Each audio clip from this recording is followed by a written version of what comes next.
Halo pencinta sepak bola, ketemu lagi dengan kami Fometic Channel. Masih di ajang Piala Eropa 2020 yang diselenggarakan di tahun 2021. Ya, kali ini kita akan membahas pertandingan semifinal kedua antara Inggris melawan Denmark.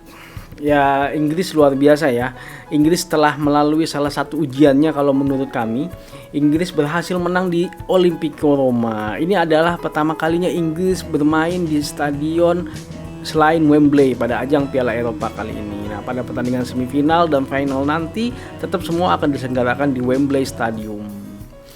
Nah, Inggris berhasil menang dari Ukraina dengan skor 4-0. Luar biasa ya. Ukraina tidak mampu berbuat apa-apa terhadap Inggris, dan masih sampai saat ini lini pertahanannya Inggris masih clean sheet. Luar biasa kalau menurut kami. Sungguh prestasi yang sangat gemilang kalau menurut kami. Ya, sepertinya tim Inggris ini sudah berhasil menjadi sebuah tim yang solid ya kalau menurut kami. Ya, mungkin ini adalah buah hasil kerja dari Gareth Southgate yang bisa dibilang cukup kami akui sangat berhasil. Ya, mereka sempat membuat kejutan waktu di ajang Piala Dunia tahun 2018 kemarin dengan masuk ke semifinal juga. Dan kali ini di Piala Eropa pun mereka berhasil masuk ke semifinal. Ya, kita lihat nanti seperti apa, masuk final apa enggak nih Inggris. Nah, bagaimana dengan Denmark? Denmark juga sangat luar biasa. Denmark berhasil mengalahkan Ceko dengan skor 2-1. Awalnya nih Denmark sangat terkeok-keok di pertandingan grup. Bayangkan di dua pertandingan pertama dia kalah dari Belgia dan juga kalah dari Finlandia. Dan bisa dibilang di pertandingan pertama pun mereka harus mengalami suatu drama yang sangat-sangat menyentuh hatinya tim Denmark kalau menurut kami. Mereka harus kehilangan seorang pemainnya, yaitu seorang Eriksen, karena kemarin harus dirawat. Ya, semoga Eriksen baik-baik aja ya. Tapi Denmark berhasil bangkit di pertandingan ketiga dan akhirnya mereka menjadi runner up di grup dan akhirnya lolos ke babak selanjutnya. Luar biasa. Di babak 16 besar mereka berhasil mengalahkan Rusia dengan skor 4-1. Di babak 8 besar mereka berhasil mengalahkan Wales juga dengan skor 4-0. Luar biasa. Sungguh sangat-sangat produktif kalau menurut kami tim Denmark ini, dan benar-benar seperti julukannya tim dinamit ya, meledak-meledak ya. Cuman memang sedikit agak mengkhawatirkan kemarin ketika melawan Ceko. Pada awal babak pertama luar biasa permainan Denmark. Mereka berhasil unggul 2-0. Bisa dibilang Denmark berhasil mengajak pemain Ceko untuk ikut ke dalam permainannya. Luar biasa Denmark. Tapi memang sedikit angcuran jempol untuk pelatihnya Ceko kalau menurut kami. Ketika di awal babak kedua dia memasukkan 2 orang pemain yang akhirnya membuat perubahan besar dalam permainan.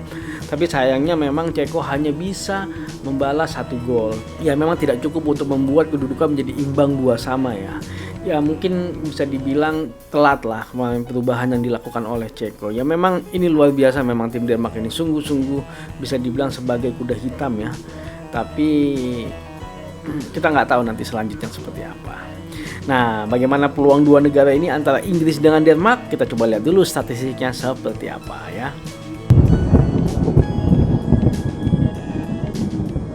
Oke, kalau kita melihat 6 pertandingan mereka terakhir, bisa dibilang Denmark cukup lebih unggul ya dibandingkan dengan Inggris. Ternyata Denmark berhasil menang 3 kali, seri sekali, dan kalah 2 kali dari Inggris. Nah, di 2 pertandingan terakhir yang diselenggarakan di tahun 2020 bisa dibilang sangat dekat sekali dengan kondisi sekarang. Kemungkinan materi pemainnya masih sama. Denmark berhasil menang 1-0 dan juga Denmark sempat seri dengan skor 0-0. Ya, memang di sini ada faktor, ada 2 kartu merah ini pemain Inggris ya. Ya, tunggu kita coba lihat dulu ya statistiknya waktu Denmark melawan England. Oh, ternyata Harry Maguire di menit 31 mendapatkan kartu merah. Akhirnya Christian Eriksen mendapatkan penalti di menit 35, dan terakhir Reece James juga. Ya, bisa dibilang luar biasa juga sih nih Inggris nih, mampu bertahan dengan 10 pemain di menit 36 sampai dengan menit 90. Dan makanya bisa mencetak 1 gol, walaupun ya memang kalah aja sih. Oke, kita balik lagi ya. Oke, kita masuk ke tim statistiknya langsung. Oke, kalau secara permen statistik dari 5 pertandingan yang mereka sudah laksanakan, mereka sama-sama mencetak 2 gol. Dalam hal syuting ternyata Denmark jauh lebih unggul dibandingkan dengan Inggris. Denmark melakukan 17 kali syuting per pertandingan, sedangkan Inggris hanya 7 kali syuting dalam pertandingan. Bagaimana dengan duel di udara? Inggris jauh lebih unggul di angka 58% dan Denmark di angka 53%. Dalam hal possession, Denmark sedikit lebih unggul yaitu di angka 54% dan Inggris di angka 51%. Tapi dua negara ini sama-sama mendominasi ya, karena di atas 50%. Oke, bagaimana dengan passing successful? Inggris di angka 87% sedangkan Denmark di angka 82%. Ya, sepertinya walaupun possession tinggi tapi passing successfulnya kurang akurat ya. Dan bagaimana rating? Inggris lebih tinggi yaitu di angka 6,9 sedangkan Denmark di angka 6,8. Oke, kita lanjut ke situasional statistiknya. Kalau secara situasional statistiknya, dari 8 gol yang dicetak oleh Inggris, 6 dari open play dan 2 dari set piece. Bagaimana Denmark? Denmark dari 11 gol cukup produktif, luar biasa. 8 dari open play, 1 dari set piece dan 2 dari counter attack. Denmark sedikit lebih bervariasi ya kalau menurut kami. Nah, bagaimana dengan conversion rate-nya? Ternyata Inggris jauh lebih unggul dibandingkan dengan Denmark. Inggris di angka 21% sedangkan Denmark di angka 12%. Oke, kita lihat positional statistik. Kalau dari positional statistik, Inggris menyerang dari sisi kiri sebanyak 42%, dari sisi tengah sebanyak 22%, dari sisi kanan sebanyak 36%. Bagaimana dengan Denmark? Menyerang dari sisi kanan dari 36% dan dari tengah sebanyak 27% dan dari sisi kiri sebanyak 37%. Ya, sepertinya Inggris memang pengaruh Sterling ya, makanya angkanya lebih kiri dari sisi kiri itu sebanyak 42%. Oke, kalau kita melihat statistik tadi, kelihatannya Inggris sedikit lebih unggul dibandingkan dengan Denmark ya. Tapi memang Denmark unggul dalam hal shooting karena luar biasa melakukan 17 kali shooting per game. Dan Denmark juga unggul dalam hal possession yaitu di angka 54%. Tapi nggak beda jauh dengan Inggris yang di angka 51%. Nah, dalam duel di udara Inggris lebih unggul. Dalam hal passing successful Inggris pun lebih unggul, rating juga Inggris lebih unggul. Dan yang sangat jauh berbeda ialah dalam hal conversion rate-nya. Inggris di angka 21%. Luar biasa kalau menurut kami, sangat efektif berarti serangannya Inggris. Hanya dengan memanfaatkan beberapa peluang dia berhasil menciptakan gol. Bagaimana dengan faktor-faktor yang lainnya? Dari lokasi pertandingan, Inggris juga lebih diunggulkan. Inggris mendapat dukungan penuh dari pendukungnya yaitu di Stadion Wembley, dan sudah beberapa kali pertandingan Piala Eropa dilaksanakan Inggris selalu menang di Wembley.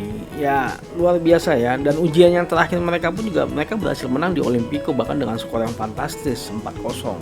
Ya, ini menjadi faktor yang sangat penting ya, karena faktor tuan rumah di samping dengan dukungan penonton yang luar biasa, mereka juga sudah paham kondisi lapangannya seperti apa. Ini sangat krusial kalau menurut kami. Ini menjadi keunggulan dari Inggris. Dan bagaimana dengan Denmark? Kalau menurut kami, Denmark mempunyai satu keunggulan, yaitu dia sebagai tim kuda hitam yang bisa dibilang memainkan pertandingan tanpa beban. Ya, bisa dilihat dari pertandingan kemarin ya, karena sama-sama tim kuda hitam antara Ceko dan Denmark, dua-duanya mainnya lepas, luar biasa, nikmat sekali untuk kita tonton ketika memang seperti itu. Beda dengan halnya tim yang bisa dibilang diunggulkan, mereka sangat berhati-hati dalam menyerang. Ya, ketika mereka tidak hati-hati ya bisa dibilang mereka takutnya kebobolan, akhirnya kalah ya. Kalau dengan tim yang kuda hitam mereka nggak masalah ketika itu kebobolannya, udah tinggal main enjoy aja. Ya memang luar biasa sih kalau menurut kami kali ini Denmark. Ya, kalau melihat faktor-faktor tadi sepertinya pertandingan ini akan dimenangkan oleh Inggris ya. Dan Inggris mungkin bisa akan melangkah ke final. Ya, kecuali seperti pertandingan sebelumnya ya, ternyata di menit-menit awal ada pemain Inggris yang kena kartu merah. Akhirnya mereka harus bermain dengan 10 pemain. Ya, walaupun kemarin bermain dengan 10 pemain di pertandingan sebelumnya antara Inggris dan Denmark ini, kalau melihat secara statistiknya Inggris lumayan mendominasi kok. Mereka lebih banyak melakukan shooting dibandingkan dengan Denmark. Makanya mungkin belum berhasil untuk menciptakan gol. Ya, mungkin di situ ada faktor Schmeichel kayaknya yang luar biasa, karena kalau kami lihat secara statistik shot blocknya tuh sampai 7 kali ini diblok oleh kiper, luar biasa. Nah, itu yang mungkin harus menjadi perhatiannya Inggris. Jangan sampai pemain Inggris terbawa situasi, pemain Inggris terbawa emosi. Tapi kalau melihat pertandingan-pertandingan sebelumnya, sepertinya tim Inggris ini sudah lebih dewasa dan kami rasa mereka akan sanggup untuk mengatasi hal itu. Dan jika pertandingannya 11 lawan 11, menurut kami ya pasti Inggris yang akan menang. Oke, jika kalian menyukai video ini jangan lupa untuk like, share, dan subscribe. Silakan komen apa aja asal sesuai dengan etika. Maju sepak bola Indonesia. Adios.